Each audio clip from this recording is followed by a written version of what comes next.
দয়াময় পরম দয়ালু আল্লাহর নামে শপথ বুরুজ বিশিষ্ট আকাশের এবং প্রতিশ্রুত দিবসের, শপথ দ্রষ্টা ও দৃষ্টের। ধ্বংস হইয়াছিল কুণ্ডের অধিপতিরা, ইন্ধনপূর্ণ যে কুণ্ডে ছিল অগ্নি, যখন উহারা ইহার পাশে উপবিষ্ট ছিল এবং উহারা মুমিনদের সঙ্গে যাহা করিতেছিল তাহা প্রত্যক্ষ করিতেছিল।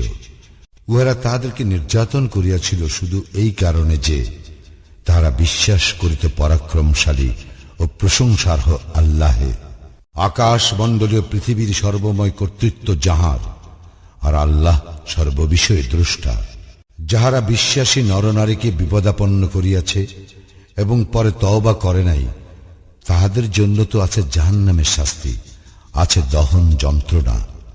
অবশ্যই যাহারা ঈমান আনে ও সৎকর্ম করে, তাহাদের জন্য আছে জান্নাত, যাহার পাদদেশে নদী প্রবাহিত। ইহাই মহা সাফল্য। তোমার প্রতিপালকের মার বড়ই কঠিন। তিনি অস্তিত্ব দান করেন এবং পুনরাবর্তন ঘটান, এবং তিনি ক্ষমাশীল, প্রেমময়, আরশের অধিকারী ও সম্মানিত। তিনি যাহা ইচ্ছা তাহাই করেন। তোমার নিকট কি পৌঁছিয়াছে সৈন্যবাহিনীর বৃত্তান্ত ফিরআউন ও সামুদের? তবু কাফিররা মিথ্যা আরোপ করায় রত, এবং আল্লাহ উহাদের অলক্ষ্যে উহাদেরকে পরিবেষ্টন করিয়া রহিয়াছেন। বস্তুত ইহা সম্মানিত কুরআন, সংরক্ষিত ফলকে লিপিবদ্ধ।